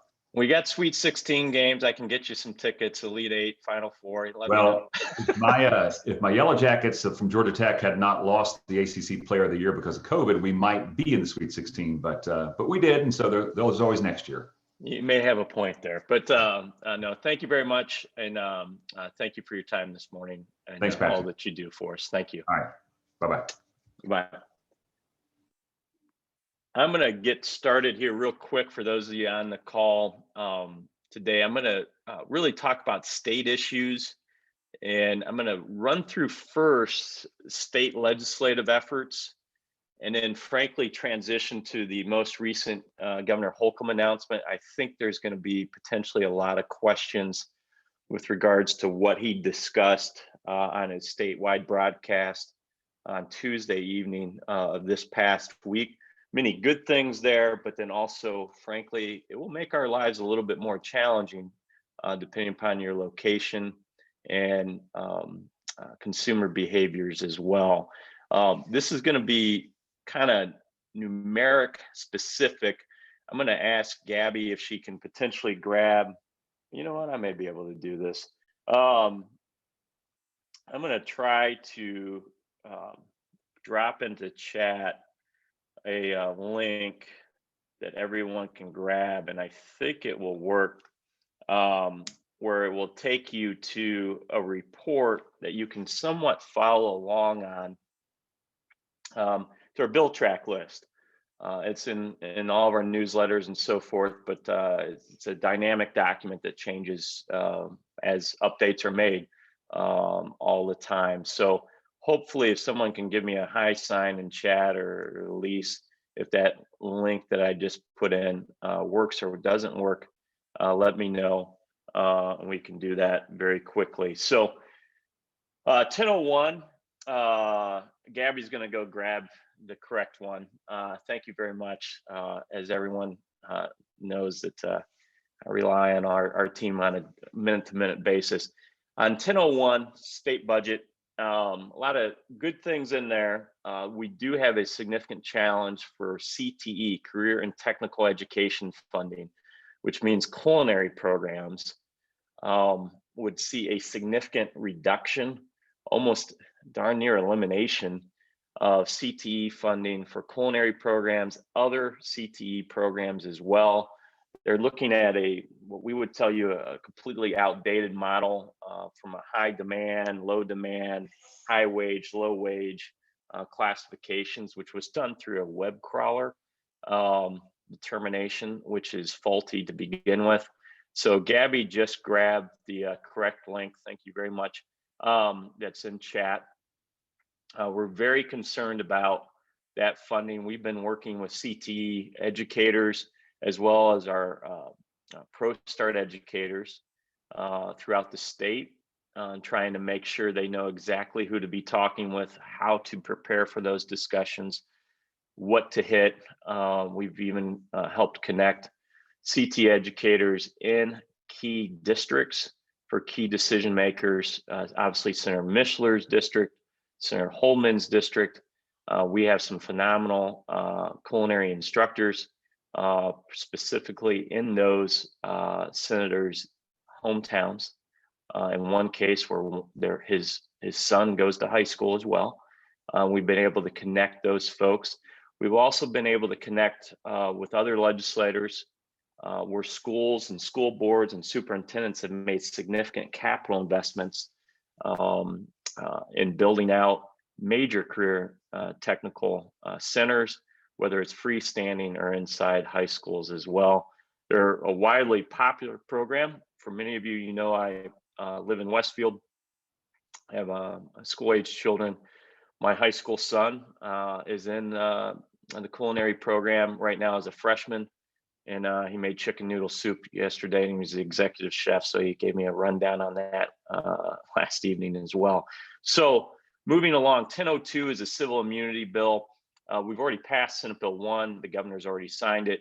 That bill was actually heard earlier this week from a 10:02. There's some health care fine tuning on some civil immunity, not necessarily something that we are hypersensitive to at this point. Our issues have been addressed in Senate Bill 1. We are paying attention to 10:02 in case there's something that would potentially unravel what we already got into law by Governor Holcomb's signature. We do not anticipate that though. 10:04, small business grants. We're going to spend a quick second here, and if there's questions about this, please pop them in the chat, pop them in the Q&A on this. So it started out as a $30 million small business grant program with preference for the hospitality industry, but for those that had gross receipts of less than $10 million, which covers a lot of small businesses, a lot of freestanding hotels, as well as small restaurants, clearly from a $10 million threshold. A large number of our event venues, large venues, would be in excess of $10 million. And obviously they've suffered some tremendous losses with 0 live events for the most part. We've got that up to over $60 million now. I had a long conversation with Senator Holdman and his top fiscal analyst, Krista, earlier this week. They've gotten it up to 60. It's been returned to the House with amendments. Pay attention to that number as we anticipate there's also a mechanism in that bill today where the state, the governor's office, the state budget agency can put additional dollars into that program. Very wise move by Senator Mishler and Senator Holdman. We're supportive of that, particularly with the additional billions with a B that the state has received in this latest COVID relief package. Now let's switch to the state COVID relief package. Stay tuned here for in the near term here, hopefully, for a larger package for larger hotels, larger event venues that would be proportional to the size of their loss and would be a larger potential grant as well. That discussion has been seeded multiple times. We continue to have that with the state budget agency and the governor's office, multiple ways, multiple different venues, CVBs, all sorts of people are playing into that larger conversation. That's a good thing. The more the merrier. Who cares who gets credit? The most important thing is getting those dollars, particularly into hoteliers and also our partners, event venues, and so forth. So good news to come on that as well. 1095, aggressive harassment. We did pass a panhandling legislation. It was actually former Speaker Bosma's last bill that he championed. It's actually taking pictures of him presenting it in a rules committee on the last day of session last year. But the ACLU sued, was victorious over a free speech. So aggressive harassment addresses the physical activity, which many of us, regardless of where you're located in the state of Indiana or worldwide, understands aggressive harassment.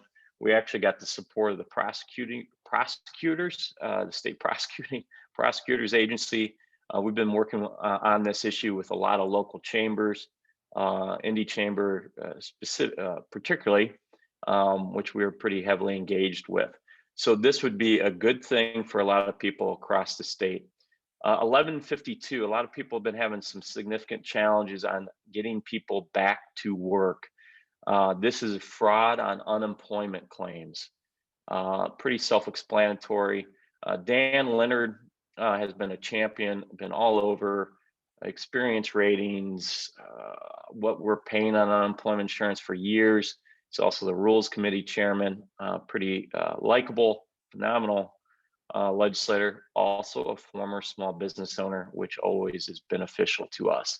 So look for that. 1260 gift certificate language. We've played around to make sure that that wasn't too burdensome. We look forward to having, that may not even be heard in the Senate, but we'll see if other additional changes need to be made. The intent is pure, but we have to make sure the details are correct. 1396, for those in the restaurant space in particular, need to be paying attention to that bill. Chairman Smaltz, it's actually his bill, large number of things in there. Senator Alting, the Senate Public Policy Chairman, may not hear it. So we're scrambling for a couple of provisions that we care about. There's some provisions in there, not provisions that we're championing per se, that Senator Alting just doesn't really care for. So we're looking for some other vehicles to make sure carry out alcohol that the Alcohol and Tobacco Commission allowed last year for restaurants without carry-out permits, that they can be preserved. That's a very important item to many restaurants across the state, trying to make sure that's there. Also, we represent a lot of craft breweries, tasting rooms. There's a variety of provisions in there that are positive as well. A couple of our members also have some technical language to clean up some things that they're trying to accomplish as a business enterprise. So for those in Central Indiana, the Bottle Works project, which has been a member of ours, frankly, before they even opened, is trying to make sure there's a couple provisions in there to allow them to, for their food hall concept, to have some things that how their alcohol permits are handled will continue to be fine. There's also some language in there in terms of quotas with regards to the old fire district in Indianapolis, and some quota determination statewide as well, which we're greatly paying attention to as well. So Senate Bill 1, we've talked about liability protection already law in the state of Indiana. Senate Bill 5, circle this, star it, underline it, highlight it, become familiar with Senate Bill 5. This is an appeals process of local health departments' enforcement actions. So what does that mean? If you're in a health emergency or pandemic, and Gabby just put into chat the link to the actual bill page, the public link page, that would allow a restaurant, hotel, a business owner of any kind, if there is an enforcement action on a health matter, a health emergency matter, you could actually appeal.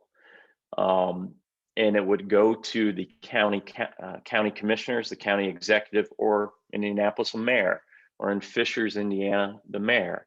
So it would go to a elected official. Many of you are familiar with a lot of the work we've done with a lot of county health departments, as well as municipal health departments, and making modifications, clarifications, you name it. In most cases, we've been successful, but in most of those cases, we've always enlisted a county commissioner, a mayor, or something of the sort to help us in that conversation with your public health leaders. So this bill we've actually testified in favor of. We've actually been joined in that testimony by the Indiana County Commissioners Association, school boards, superintendents as well. So a unique collection of people that care about that. Many health departments across the state, we really haven't had these types of issues, but we have. And with what the governor announced earlier this week, this bill has taken on some pretty important, probably even more importance on that. 164 is a St. Joe innkeeper's tax issue where we have really a lot of concern over some details with regards to that bill in terms of when that can become actually when it can actually occur, to be specific. 234 withholding tax. We've actually had Mark McDonald, one of our longest serving board members, probably in the history of Restaurant Lodging Association, talk about payroll processing companies that are criminals. To be most are not, but in the case of Northern Indiana, there was a payroll processor that defrauded Catholic diocese over millions of dollars. They would withhold the payroll, state and federal payroll taxes, and then not remit them. And in many cases, small restaurants, large restaurants, and everything in between, hotels as well, were left holding the bag and having to cough up some additional dollars. 280 and 310 are special permit districts, municipal riverfronts, carry out and economic development districts that really impact restaurant permits and how those are handled. 381 is the innkeeper tax language on existing innkeepers taxes. Tippecanoe, this is really the reason for this bill. It relates to the Prophetstown State Park and how those dollars are allocated at a local level. Boone County also has the issue of Whiteland wanting to capture some taxes for a sports district, Davies County as well. But let me be clear, that's not there. I'm going to quickly move here so we can get to the much more exciting and more lively conversation with our panel to what the governor announced. Obviously, here in early April, that mask requirement goes away. Mask mandate goes away for the state. Most of our members, overwhelmingly in the hotel space, almost frankly, 100% of hotels, to my knowledge, are going to be requiring masks per their brand standards or per additional clarifications or updates from their brands. Restaurants are a little bit more of a mixed bag. A lot of franchise concepts are staying with mask mandates per their brands. Some independent are a little bit all over the map in terms of that. Already in Indianapolis, to no surprise, the mayor and Dr. Kane, the Marion County Health Department leader, has announced they're going to continue with masks and also continue with additional restrictions, capacity restrictions. The governor also announced that, hey, social distancing will be a recommendation, not necessarily a requirement, as well as, he's been at 100% capacity, but that social distancing piece has kept us at effectively, I'll just say, frankly, from a practical standpoint, 50%. So we will be building here next week, really, a database resource for all 92 counties, as well as, I believe, 5 local health departments where municipalities have their own health departments. So people can utilize that as a resource. We're going to do our best to keep that as updated as we can, but that will be an ongoing project as well. We've been heavily involved in the vaccine conversations. Our governor's plan, his statewide reservation system, has worked well, particularly considering the percent of the vaccines we receive on a weekly basis and getting those into arms. We are like 45th in the country in allocation, but we're either 15th or 8th, depending upon which national health analysis that you want to utilize in terms of percentage of getting vaccines into people's arms. Here at the end of this month, vaccines are open to all, effectively, other than minors, because frankly, vaccines haven't been approved for kids under the age of 16 at this point. So any questions with regards to that? We have approached IU Health on some mass vaccination sites and conversations with regards to the hospitality industry. And we'll see on that today. You'll also see IU Health also has some language for a lot of our associates and team members. Tomorrow, they will be opening up a lot of phone lines for Spanish-speaking Hoosiers to be able to assist them in making appointments, which I would encourage you to share appropriately with your teammates and loved ones as well. So, yeah, the Hoosier Hospitality Promise, Brad, with an appropriate statement, that's actually a board discussion in terms of, do we take a stand that mass should continue? I really can't make that pronouncement today, Brad, but Brad, you as a fellow board member, we definitely will be having that conversation here very soon. Texas and some other states have made some pronouncements with regards to masks after their governors have made some decisions on mask requirements as well.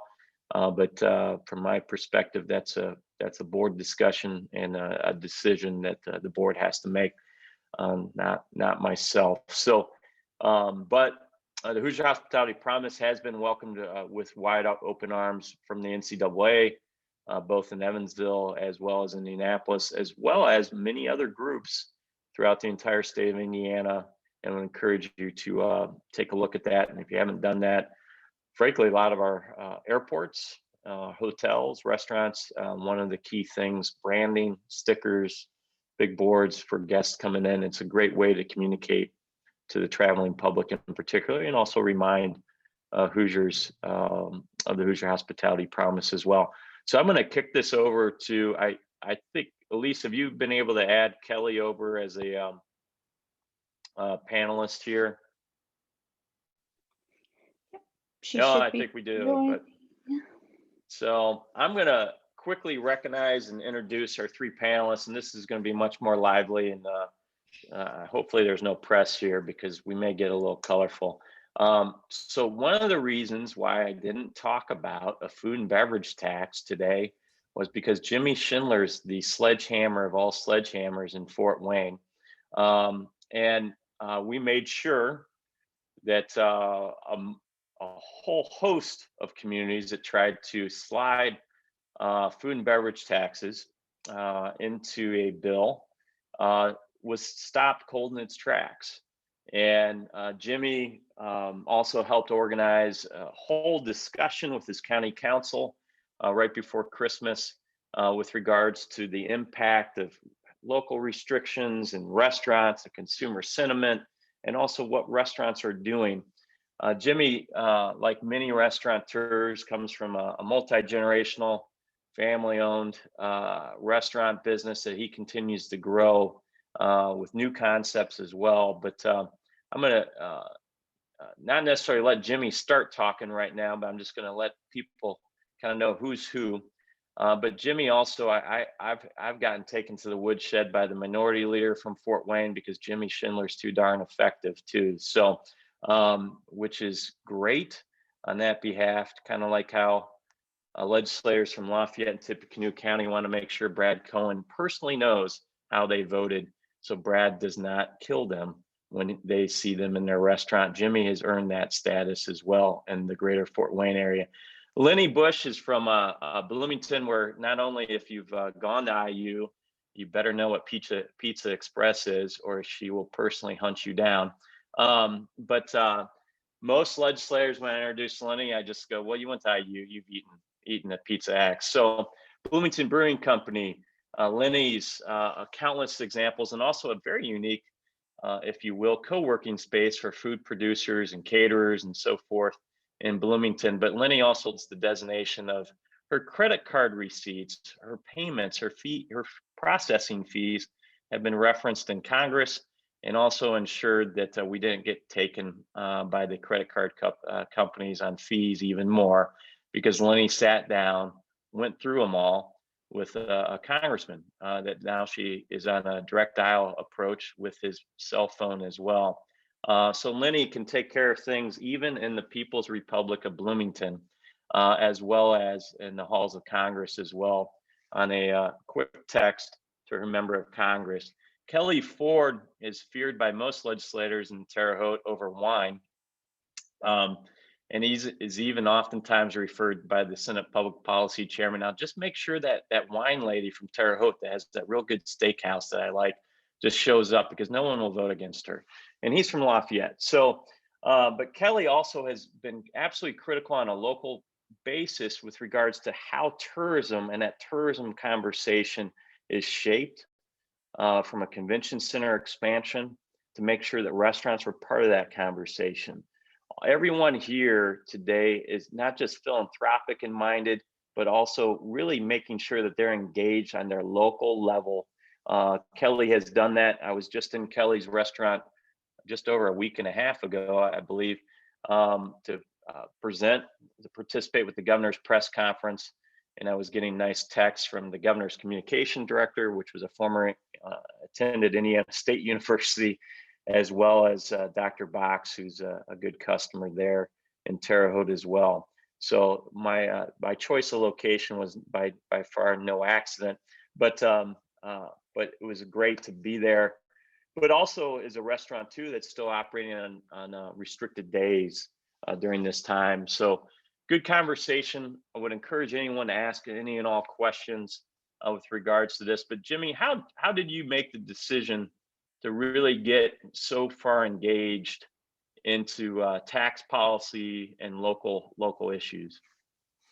Well, as you said, I grew up in the restaurant business. My father started our business in 1980 and just grew up washing dishes and doing that. In Fort Wayne, there was a lot of goofy things that happened in the past with the food and beverage tax. They implemented the tax, they passed it, said it was going to sunset. We all know how that ends up working in the long term. It never happens. And so there was a lot of history there of lawsuits flying back and forth with local restaurateurs and local councils and mayor and county council. So when this food and beverage tax had come up again, it had been mentioned to me more as an idea, not an actual thing that was going to happen or be snuck through. So Patrick does a great job down at the State House. He called me the night before it was going to be snuck through the State House, and I just decided if I wasn't going to do it, no one really was going to do it. And so we called and got about 20 some restaurants that same night between 8 and midnight. They ended up getting pushed out to the next week. The vote did, and then we ended up getting darn near 70 restaurants opposed to this food and beverage tax. I mean, I think if people who are listening and people on this panel don't step up and take action, who is? And by doing that and by talking to restaurateurs, using facts and logic, explaining the dire situation of the industry, we were able to kind of smack that down in a short amount of time. And I think too, the key element too, Jimmie, was your engagement with the local leaders. So when Jimmie drove down to the State House from Fort Wayne, the county council president, were you in his car or was he in your car?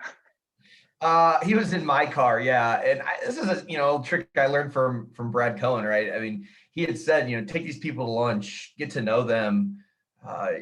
It's a lot easier, like anything in life. If you know your customers, if you know your just local legislators, they know you're not just some crazy person who's trying to sell them a book of goods. I mean, they know that you're a person who's involved in the community.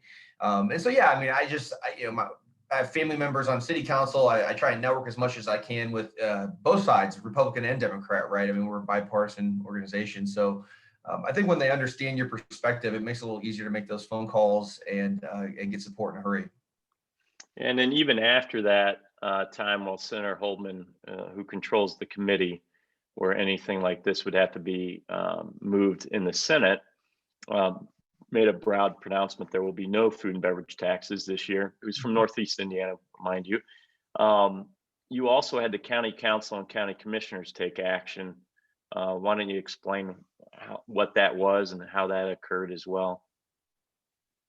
Yeah, I mean, it was just, again, it was an easy sell at this point, especially with the dire situation with restaurants. 20% of all restaurants have closed in Indiana. So just having networked with the people on both councils and just getting them together, showing them facts, showing them what would happen if they do pass this tax, explaining, why are we getting picked on versus new car sales, insurance sales, musical instrument sales, these other businesses that are thriving, that they got together and they said, yeah, we agree, this makes a lot of sense. And they actually did a joint statement, which is the first time I think it's been done in almost a decade up here. I mean, that's how big of a deal it was. But it all just, again, starts with grassroots. It starts with knowing your councilman, reaching out to them, networking. And then when things like this come up that could seriously impact our industry, taking action as quickly as possible. And again, I would encourage anybody listening now to talk to other restaurateurs, and get involved, because I can just speak, I grew up and my dad was a little more skeptical of the association. And I assure you that we would have never got this done. I mean, sure, you need the grassroots thing, but we would have never got this done without the Indiana Restaurant Association and Patrick Tamm and his great team who we worked together to get this thing shot down. Thanks, Jimmie. I'll come back to you about the power of your videos too that you said that we're able to move around pretty quickly as well. Kelly, why don't you talk about kind of your first foray into the State House, not just on a convention center, but then also, I think at the same time, over Bring Your Own Wine program that some folks thought was a great idea. Right. I just happened to be there speaking on behalf of the convention center, met you, and then somehow, I don't know how, I became aware that there was one line in a larger alcohol bill that said it was going to be legal to bring in your own wine to restaurants. Well, I kind of flipped out on that because for certain restaurants and the wine program is very important, and that can take out a large part of profitability. And what I was able to do with the help of Patrick Tamm is speak on behalf of why that was a bad idea. And lawmakers, I discovered, just didn't understand it. They had a friend who wanted to bring in wine to their own restaurant, so they thought they would ask their friend who was a lawmaker to stick that in there. And so they did for their friend, not realizing the huge liability issues and profitability issues that created. And I think that the lawmakers were grateful that I was able to explain the other side of that coin, and we got it voted down. So I keep an eye on that all the time. And Patrick helped out tremendously. The organization helped out tremendously. I was amazed at, my thoughts in the past were like, I can't do anything about it. There's nothing I can do about it. The lawmakers are there. That's just not true. You get the ears of lawmakers and you explain to them your side, much like Lennie did, her side of what's really going on. And they appreciate that. And I never thought that until I became involved in this organization. And I'm so grateful, especially in the last year, navigating this pandemic, I would have gone crazy had I not had this organization to lean on and listen to and guide us through what's going on a day-to-day, literally a day-to-day basis in the beginning. Kelly, you're very involved with your local chamber and a lot of the local conversation with downtown restaurants, like many restaurants are. What have you found in terms of making sure that restaurant voice has been heard, not just this past year, but other ongoing efforts as well? Could you share some of that as well? Well, the downtown restaurants wanted to do something called Eat in the Streets because their customers feel safer eating outside. So they came up with a plan, a program. They went to excise to get it okayed, fine. They went to the local health department to get it okayed, and what didn't go well at all. So the restaurants were like, well, we're trying to do this. The health department's not cooperating. They're threatening to shut us down. They're threatening, and we just can't be shut down at a time like this.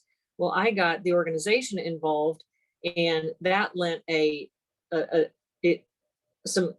when you talk to the local health department, you were very reasonable, and you were like, this is what we want to do. This is going on all over the United States. And you really lent an authoritative ear to them so that they would understand our side of it without just having anything personal come about. Yeah, we won't get into the personal issue with the health department and downtown Terre Haute restaurants, but that's an offline conversation, not for one that's being recorded. No, but for those that are listening today, or for those that will listen to this later, the importance of this project, while Kelly was heavily invested in it, Kelly, do you participate even in that program? No. So no. That's where a lot of times restaurateurs are doing things that may not even they see as advantageous for other restaurateurs, similar to Phil Ray of the JW Marriott advocating on behalf of restaurants in Indianapolis that he views as very critical for his hotel's success. Cannot stress enough, time and time again, north, south, east, west, restaurants and hotels fighting for one another, maybe not even themselves, which is a big deal to build that sense of community for our industry as well. But a program that Kelly doesn't even participate in. She went to bat for other restaurants that may even be, no one competes with you. I know that, Kelly, but or you kill them. Oh, good competition. Fair enough. Lennie has been really a leader, a supporter that has grown a lot of restaurants, not just their own in Bloomington. But Lennie, why don't you explain, I mean, from your perspective, the importance of what you do, not just inside your restaurant, but outside your restaurant for yourself and also for the industry and the community? Well, one of the things being in Bloomington, we have wanted to build Bloomington. It's our home, my partner, my business partner and I, and it's where we're going to stay. And we want to build a culinary community, which is why we started this whole kitchen share, because we had the wherewithal to be able to, we had a giant building and we had the wherewithal to be able to design big kitchens. So we allow people to come in and start their business without brick and mortar for an hourly rate. And we've been very lucky to be able to do that, and it's been successful. And those poor people, boy, were they slaughtered when all this happened. It was, you know, for us, it's sort of a side business, and we want more restaurateurs, we want more restaurants, we want more diversity, we want more inclusion, and we also don't want people to go broke, which a lot of people do when they start a restaurant, not understanding the economics of it. And once again, I do want to say, Patrick, no matter what, I always want you to do my intros because I sounded so good when you did that. But I've been in this business a very, very long time, and I have gotten to know people, and it is so important as a restaurateur. You all know our businesses are not like any other business. They're not like manufacturing. They're not like anything. We are so people and hospitality based. It is so important that we can get in front of these legislators, and any of the ones that I've met they all are public servants. They really do. They really are trying to do the right thing. And Patrick and the National Restaurant Association, they can talk about the big picture items, but it's us who gives a face to those items. We're the people who can say, oh, on my staff, Joe Blow, who's a single dad, da, da, da, da, da. And we're the ones who really bring the issues to life. And it's our responsibility to do that because they can't understand our business. It's not their responsibility to understand it. It's our responsibility to teach them about it. And I have had a wonderful time going to Washington and prowling the halls. And I have had a wonderful time being with all these other restaurateurs. And whether it's funny because Patrick told me that my credit card statements got presented on the floor of Congress, and I was kind of surprised by it. One of the things that sort of happens is Patrick and the NRA do great jobs on these big issues. But that particular time, I was the only restaurateur at a round table. And I learned from this that, Patrick can only say his spiel so many times. And so we still had all this time and there was just me. And I'd been working on my credit card statements. And I was pretty, as any of you who pay out that outrageous sum of money to those people, I was pretty, wound up. So I was ready to go. I have found that when you do talk to people, you need to have something in your back pocket that you are passionate about. NRA, Patrick, they're great, but they can run out of stuff. And sometimes there's something that's very specific to your business. And you got to get to know these people and explain it to them and work with them. Okay, I'm done now. Hey, thank you, Lennie. So it's a great segue in terms of the face and reality.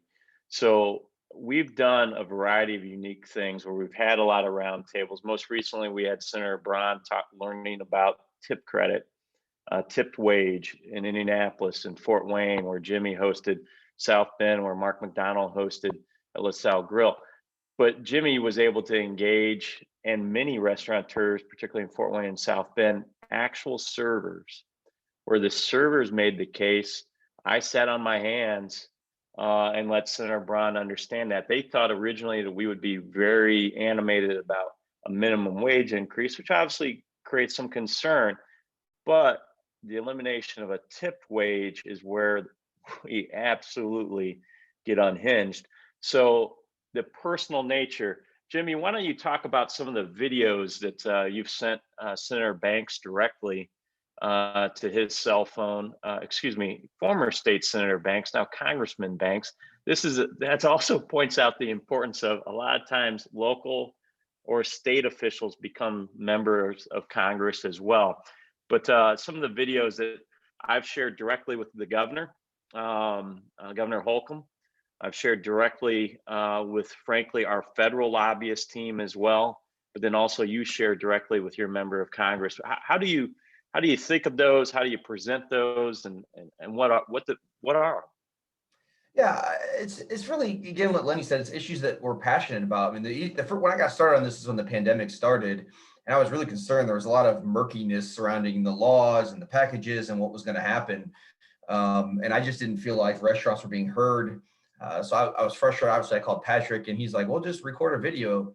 I think a lot of people who are going to listen to this or are listening might think, well, I need to throw a suit on and I need to look perfect and I have to have this script. And I don't think that is nearly as effective as just being raw and being honest. And so I remember I was sitting on my back porch with a coat on and in the sun, and I literally just turned my phone on and I just started talking about the pandemic and how it was impacting my business and my employees and the concerns that I had that were extremely real.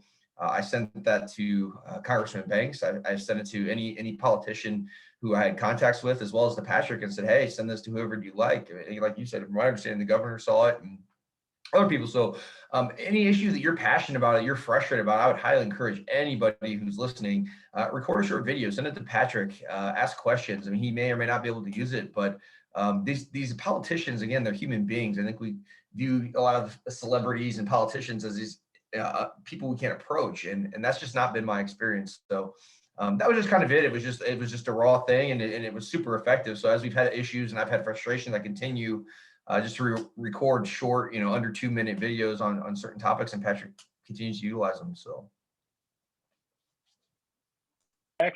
we've actually received a lot of videos here in the last year that we've been able to utilize, which to Lennie's point, really amplifies the personal impact that a lot of these decisions may or may not make.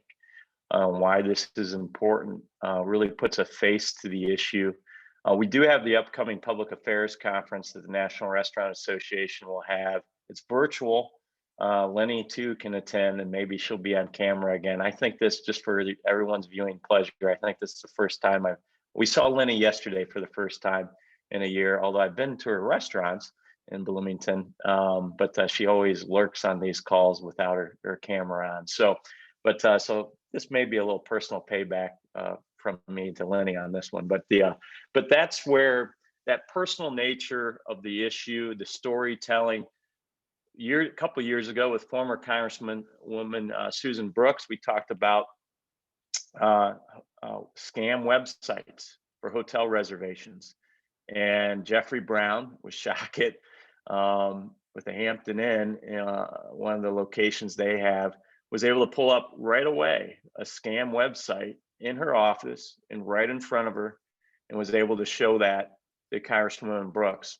She was at the time on the key committee hearing that, and guess what she talked about in that committee hearing the next week. So those things are very, very important and can be very practical. We can talk about all sorts of things, but when we have an employee, someone impacted in the industry, that is the key issue.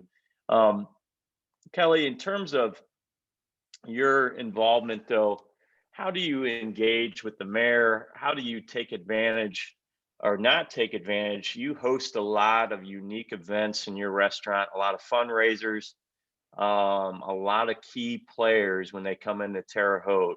Their first choice is to dine in your restaurant. Do you engage your guests about issues at that time, or how do you look to potentially take advantage of those situations as well? I try to be obviously nonpartisan, but I try to know what I'm talking about so I can inform guests of things that are happening and going on, and things that I hear and see and in the restaurant. And when I talk to guests and engage with them, you really have to stay on the issues and not say, well, they're doing this because, but really be issue based and inform them as well to things that are going on in our industry and how it's affecting us. So yes, I do have a good relationship with the mayor. Most of the county council people know us. I mean, we are a small town, so we know everybody, and I have everybody's cell phone number. But so I try not to abuse that power, but when I need it, I will. Kelly, I mean, that brings us, Chip Rogers made a statement earlier about, we're not necessarily involved in don't necessarily encourage people to necessarily get into politics because the pain and suffering that probably will bring into your lives. But in terms of your industry, Lennie, I mean, you obviously are a significant employer in Bloomington, which can be viewed by many throughout the state as a little bit different local political dynamic. But even in your community, there's a different political dynamic from the county perspective as well. How do you navigate your industry issues and maybe local and county politics as well? Well, first of all, I part of it is getting involved in knowing the players. I am on the Food and Beverage Commission, which I sit on with the mayor and 2 county council people. I am on the Convention and Visitors Bureau board. So I get to know the players. And so then when I state my case, coming from my perspective, it's not like I am an outside force who just is jumping them and going, it's not like that. One of the best things that I really love is being able to host people in my restaurant. I'll tell you, anytime I've had a congressman or a senator or anybody like that, I always drag them back in the kitchen. And because I'm proud of my kitchen, it looks great. But also because they can interact with my staff, and I think that is a very valuable thing. It also buys me some credibility because I know their names, I know who they are. And that is really kind of getting down to the brass tacks. I'm not just some figurehead that sits up there. And I mean, just like all of us, anyone in the restaurant industry, we give back so much to our community. I mean, when you look at not-for-profits and where they make their money and that sort of stuff, I swear to, if I could only get the money for all the gift cards I've handed out for raffles, oh my gosh, I'd be buying a big old house or something, and the other people, other industries don't do that. I don't see the grocery stores or accountants or anybody else. We're very giving. And, I think all of that plays into the fact you've got to use that as, you get in good with people, and they'll believe you and trust you and know you're not just saying this for your own self-interest. And that's a really great thing about this industry, and one of the things I love about hospitality. I thank you, Lennie, for that, and thank Kelly and Jimmie for sharing your unique perspectives and experience. And personally, I thank you for your involvement too, because frankly, you've made me look good, because frankly, you back up what we're trying to get through to those public policy decision makers. And without you, our entire industry wouldn't be as successful as we've been, not just this past year, but for decades, where we've been able to find a good, positive environment, generally speaking, for the hospitality industry, both from a tourism perspective, conventions and visitors, as well as restaurants and hotels and our employees. I think too, the personalization of those issues, really engaging our employees in these conversations, which oftentimes are very hard to do. And the more the merrier, because elected officials really do care about that, regardless of their politics. I think we've seen even more of that this past year, unfortunately, due to horrific experiences by many. So thank you for that. I know we've run over our allotted time. For those of you that hung with us for quite some time this morning, we appreciate you doing that. Well, obviously, for those of you watching this on a recorded basis, thanks for sticking with us as well.